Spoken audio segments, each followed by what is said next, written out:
Hello and welcome to this seminar about Makepad.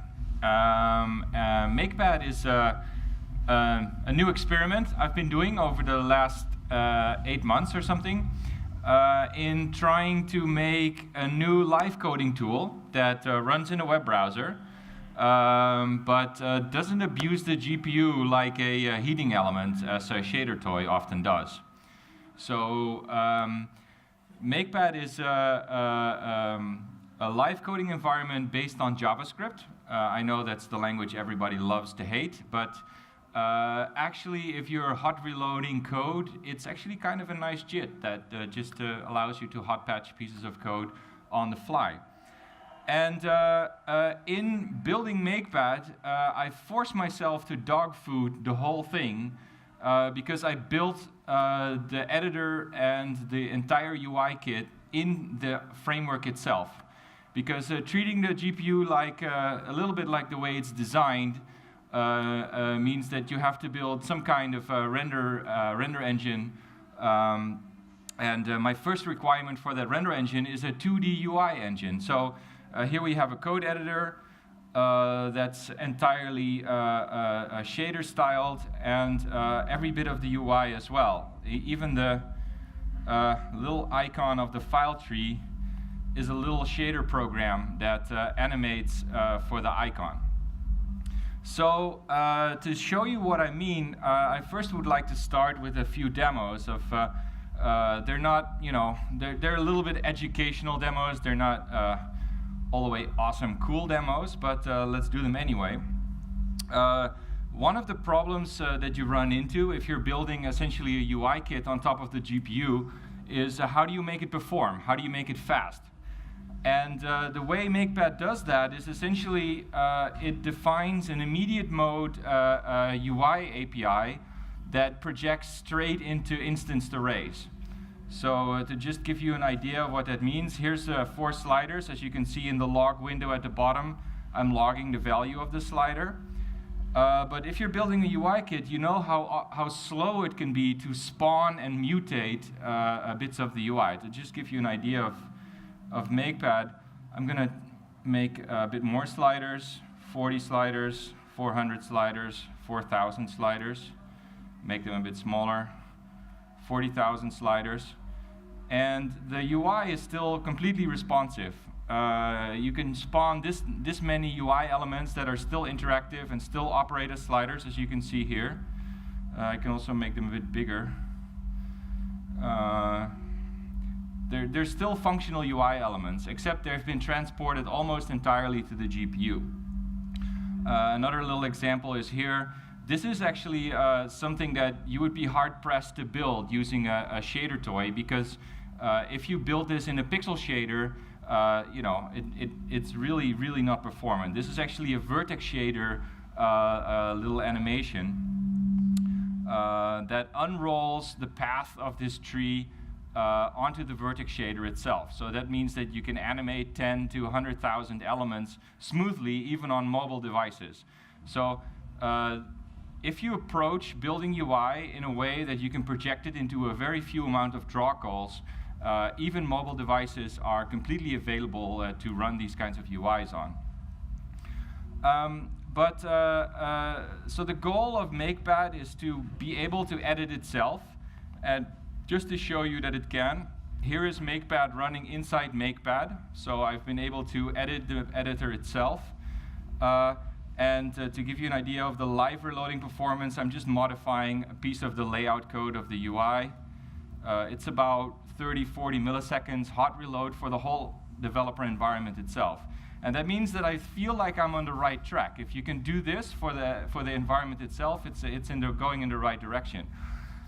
And another problem is, because if you want to have a live coding environment that runs mostly for styling on the GPU, how do you style it?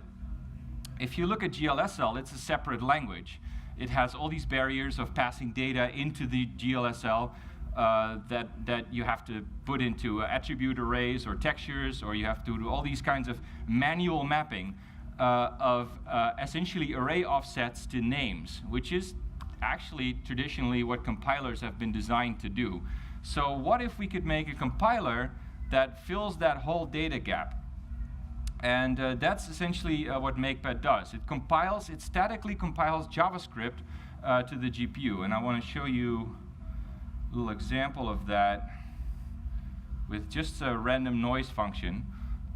This is all JavaScript code here on the left. So a shader becomes essentially a class with two entry points, a pixel method and a vertex method. And those entry points are used by the compiler to statically infer the whole shader program and turn it into GLSL.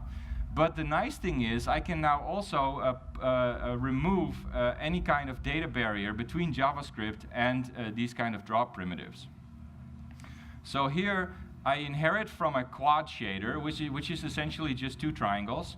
But all of the data variables that I use in the shader, I can directly pass in from JavaScript. So here the S is, let's make a property.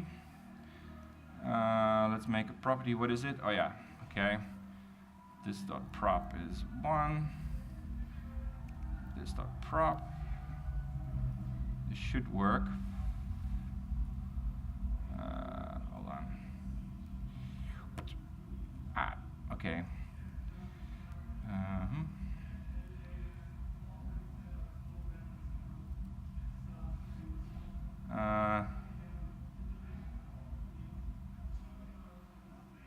Hold on. Why is this not working?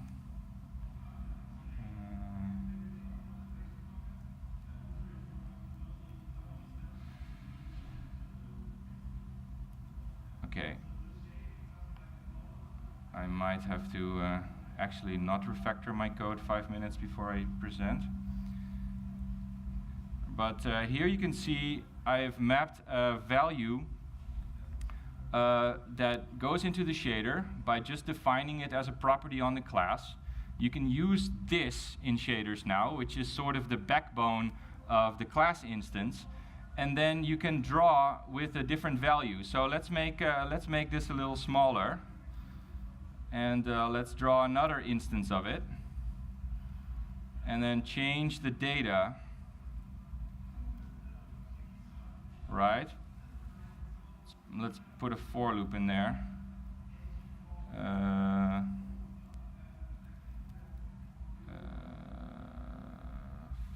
see.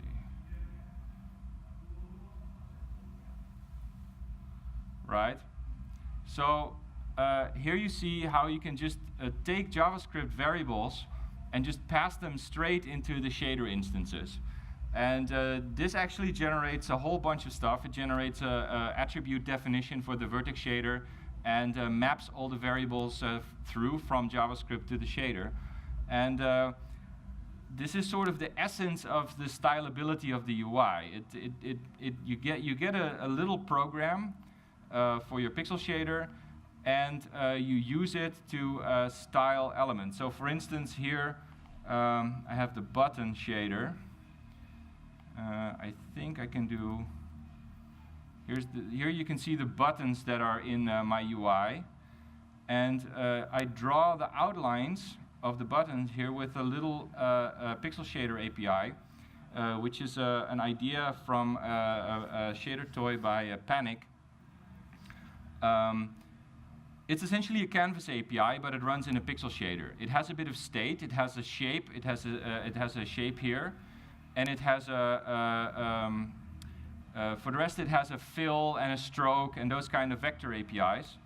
But as you can see, you can just write any kind of random pixel shader you want to run on your on the styling of your buttons. Here I'm just putting a little sine wave on the outline of the buttons. So essentially you get shader toy, but for every UI element. You don't have CSS, you don't have background color, you don't have any of these kinds of things. The UI kit becomes fully stylable with shaders. So let's put that back. So yeah, that's the essence. This editor is kind of special on its own because it's a symbolic editor. For instance, here we have, right now, the only symbols it can modify is our colors. So here I can just modify with a color picker this color value, and the color value is just followed by the cursor. So wherever I put the cursor on a color value, I can modify it with a live editor. But another step that I unfortunately couldn't finish for this talk is that you can use symbolic editing of UI and symbolic editing of layout. So this is just the first step in exposing the shader structure to a visual editor. And here you can see how much JavaScript shines if you can just hot reload all of this stuff, all of this code on keystroke, on color change, without needing any kind of special JITs or anything. It's just in your browser. It runs on your phone just like this, and it reloads just as fast. I can live edit values in code on my iPhone. And another really cool feature of building things this way is that you can finally multi-thread a UI. So here you can see the sliders, and I think if I resize the sliders, it will re-execute the draw function. And as you can see, because I'm drawing 40,000 of them, the regenerating the vertex buffers takes a while. But my entire UI is completely unaffected by this thread essentially updating its UI. And that's actually an enormous luxury that I haven't actually seen work very well in C++, and I've never seen in a browser.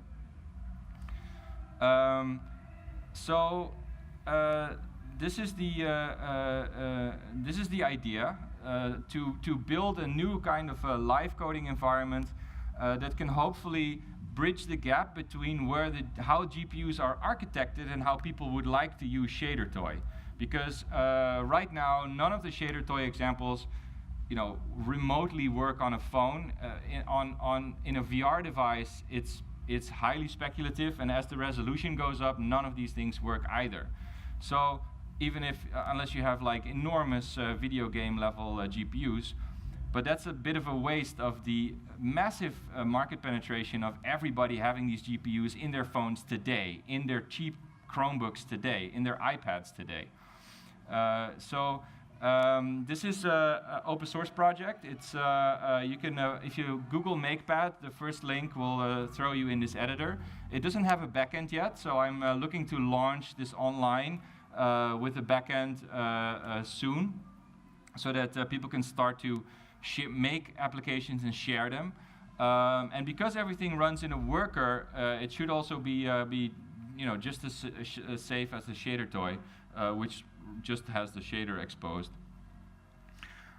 This editor is really cool because it's a symbolic editor. As you can see, I'm folding and unfolding this object right now with just one keystroke. And the key of the symbolic editor is that it will enable visual design tools to integrate into the code editor. So this way of defining a UI, of defining a style, can get all sorts of interesting UI editors, such as timeline editors or what Visual Studio uses to define their UIs, drag and drop buttons, that kind of stuff. I've gone through it pretty quickly, but essentially what it does is this is what it looks like when it type in first JavaScript into a shader. It is really very similar to what a C++ compiler does to function names, to annotate arguments, and it just turns every kind of method call on a this or on an object, it turns it into a flat GLSL or C function by just flattening the type into the name, as you can see here. So the shaders and the JavaScript are really matched one-on-one. It's not that I can do stuff now with JavaScript that I couldn't do in shaders, it's that I have removed the barrier between the languages so that you can use the composition ability of JavaScript, like here. This method, the noise 3D, I actually pull in from a library, right? I don't have to do any kind of crazy string concatenation on shaders. I can just use a JavaScript module, splat it on my shader class, and call the methods directly. So that's really the benefit of type inferencing JavaScript. You sort of give people one unified language in which one editor that is symbolic, because it really parses and regenerates the whole editor as I type, that can work. Because if this would have been GLSL, the editor would have been very difficult to make because it had two syntaxes and it has to regenerate them from AST fully. Otherwise, all of the symbolic editing would break. So yeah, the editor is actually not that much code. It's only about 2,000 lines of code. Hopefully it can also be used for other purposes. But this is really the first time in 20 years that I actually succeed at making this code editor, so I'm quite happy. Because the first time I attempted this was in Win32. I was using some kind of custom written text editor, and I had no idea about how to parse and how to do these things. So yeah, this editor is really a very nice mark for me. And the cool thing is, every single thing here is a shader. So let me show you what that means. Here I have the code editor in the editor. And I should be able to just modify the pixel shader of the code. Right, so here you can see if I just return red in the pixel shader of the text, I'm live modifying the shader code of the font renderer. It's actually it's a nice multi-channel distance field that gives very sharp fonts. Even if you zoom all the way in, every edge and corner is still sharp. So the whole UI is nicely vectorized. Or nicely vector. I think vectorized is something else. I hope it's not. I need to make it withstand doing this, actually. That would be so nice. So yeah, every little pixel, every button, every font, character, and icon is a little shader program.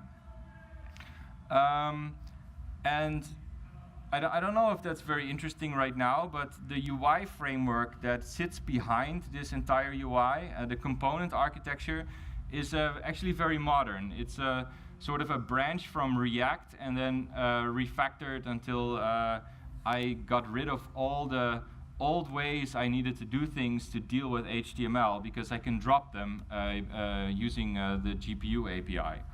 And that means that it's a hybrid between an immediate mode API, so it looks a lot like Dir ImGUI, but it's also retained.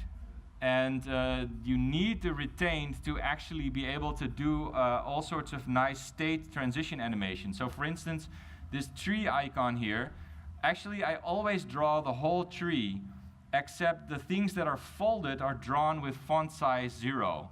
And then when I expand it, I draw it with the right font size, and then I use the GPU to tween the two vertex buffers of the two trees to create this animation.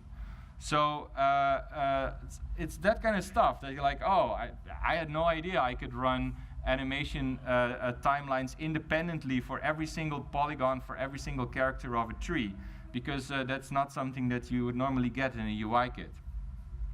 So I've tried to sort of adapt and compose the styling classes in a way that doesn't make it Winamp from 1999. Because as soon as you go like, hey, I have an idea, I'll make my own UI engine, you know, before long you will have realized that you have reinvented Winamp 3.0, or even worse, Winamp 2.0. We've come a long way in UI design, and that's why essentially the system is built out of nested classes. Every single shader class and composition of shaders is composed into a parent structure that exposes an immediate mode API. That just means that instead of doing a div, you get draw div, and the class div is something that you put on the parent component. And it works actually very well. The nice thing is also that all of the animations that you're seeing of the buttons and are actually compiled into the vertex shader. So I take a sort of like a CSS animation structure with timelines and everything, and I compile it to the vertex shader because that's the only way it'll scale when it's packed into instanced arrays. I don't know if that's also maybe not that interesting, but the layout engine is a big problem if you're trying to build a UI like this with splitters and with docks and with all the elements that are visual. How do you do the layout engine in a way that doesn't make it an absolute position system? That is done by using essentially a turtle from Logo. So everything you draw just follows the turtle, and you can move the turtle around yourself as well. So it's not a layout engine that you give magical instructions and let an algorithm run. It's a layout engine that you can just get into and modify state directly to do stuff. The future of Makepad, I really hope this could be, you know, a new kind of shader toy that that works on your phone, that works everywhere, that allows people to compose shaders out of reusable modules and share those modules as well, you know, maybe create a new creative space. Another very interesting thing is to evolve the visual editors, the design tools, so that we can finally bridge the gap between designers and programmers in one environment, where designers just manipulate the visual styling and programmers can just write code in the exact same environment and same space and share. So it'll be online on makepad.io later this year. If you want to play with it, you can just Google Makepad. It's on GitHub. Everything is MIT. Every single thing is Apache. So it's about as open source as I can make it. If anybody is interested in playing with it or seeing what to do. If you want to feedback, you can come talk to me after this or tweet at me. Because that's my primary mode of communication. I'm sorry? My Twitter is Rick Ahrens. So yeah, or just Google Makepad. You'll also find my Twitter. So yeah, I really hope that I finally cracked this thing where you know, UI can actually stop sucking, because I really don't like making UIs, and I'm actually starting to like making UIs now, because things are not insane anymore. You know, the tree widget is not insane. It's actually quite doable. The editor is not 25,000 lines of HTML management, which was one of my previous projects. It's very, because there is no more impedance mismatch really with your drawing API, and the overhead is so low, and you can also move part of the computation straight into vertex shaders and these kind of post-processing on the data structures. You can get very highly efficient code, even in JavaScript. As I type, every single character in this whole code editor is regenerated. You know, I'm not updating a window, I'm updating the whole code editor as I type, and that gives you functional approaches to code formatting as well. So yeah, I don't know if there's any questions, or if there's anything else I can show you, but this pretty much covers, yes? So I started in July with a full rewrite, but I've been pondering this problem space for about 5 years.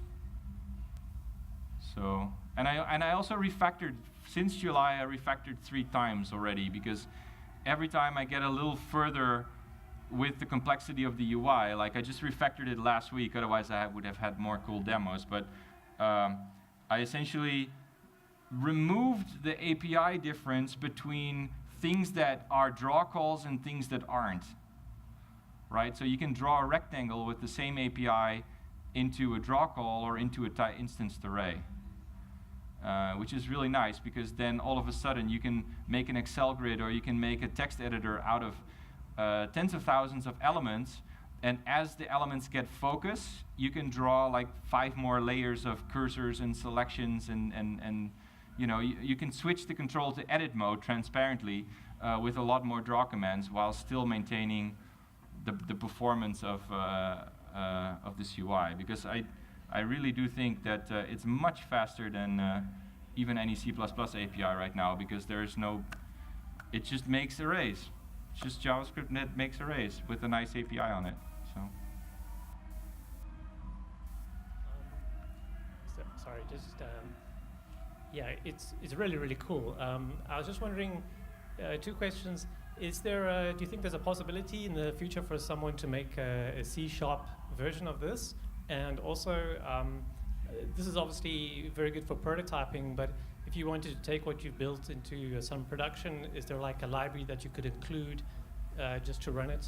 So it's actually plain ECMAScript 6, as far as you can call that plain. And it has a bunch of, and it has a few font files. So it has about 600K of code that you need to get into a browser in whatever way you can. If I can serialize it into a single HTML file that you can load up, but you know, that's not very modular. Or you can you know, put stuff on a CDN and get it delivered like a normal website. It's actually not much bigger than a normal website. It does have a bit of a shader compile thing going on at startup. So this whole IDE with everything on it is about a second of shader compiling. So there's that, but conceptually, I think you can probably take everything and plug it into C#. But I do use a few Lispy features of JavaScript that allow me to take a function reference and get the source code of that function so that I can compile it into shaders. And I have not found another language that actually has that feature. But if you know, take some liberties with the component model and just build a pre-processing compiler that turns C# into shaders, then yes, it will. Does that answer your question?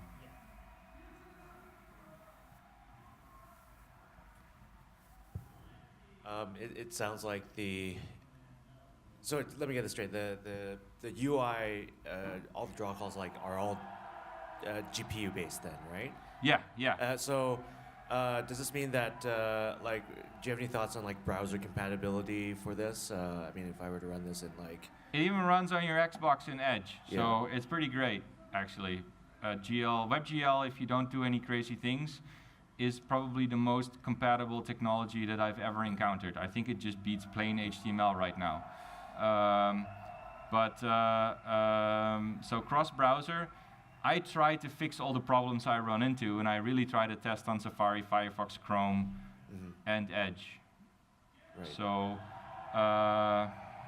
in terms of problems with GPUs, like I had a little quirky thing. So you get other problems. Instead of your CSS driving you insane, essentially all you get is floating point errors showing up differently on different GPUs. So I had this little tree, and it was just skewed, flattened on one of my test devices, a Chromebook.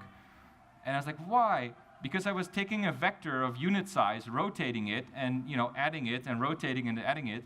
And the rotation with the sine and cosine actually denormalized the vector on that GPU. So I had to normalize it after every rotation, and then the thing was the same. Yeah. So yeah. that's it. Are there any plans to kind of release the UI kit as a sort of a standalone kind of a thing? Because I can see the potential for it just being as a general like underlayer for any kind of like say front-end project or something like that. You can do tons of stuff with this, but the problem with the UI kit is a little bit that there is not much else than the UI kit and the thread model. If I remove the thread model from the UI kit, then all of a sudden I would not be able to run this IDE anymore, because this IDE, this thing now is really using 3 cores. When this thing is running and this thing is running, it's using 3 cores. So as soon as I extract the UI model from the thread model, it sort of is not as nearly as cool anymore. And so does that answer? And for the rest, if I remove the shader compiler, it also not cool anymore. Right. Right. Okay. So no, yeah. that makes sense to me. Yeah. Yeah. Yeah. Thanks. Do you see enterprise usage for this, for like data visualization on very large data sets over the web? Yeah, no, this is definitely probably one of the nicest large data set visualization things that at least I can think of. Right, because I mean the 40,000 slider thing, it's pretty cool, but I was thinking, you know. Yeah, I would use that. This is really just showing off that if you make instancing cheap, then all of a sudden your UI can be used for data visualizations as well. It's really cool. But truth is, I'm trying to focus this Makepad right now on education and data viz with an experimental angle, because of the whole essentially dependency problem with enterprise, right? Like, I first want to have this thing be sort of its own thing before everybody tries to pull it apart into libraries. Right. Thank you. But you know, everything is MIT, and you can steal anything.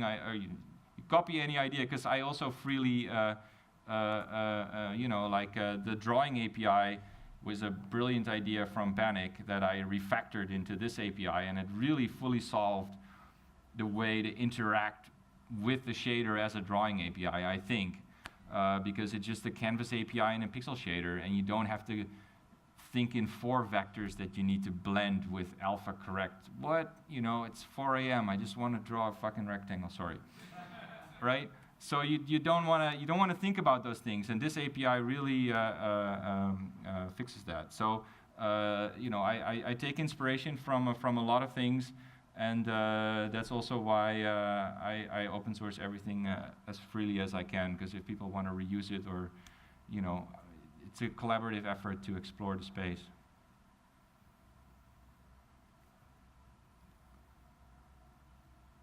Yes?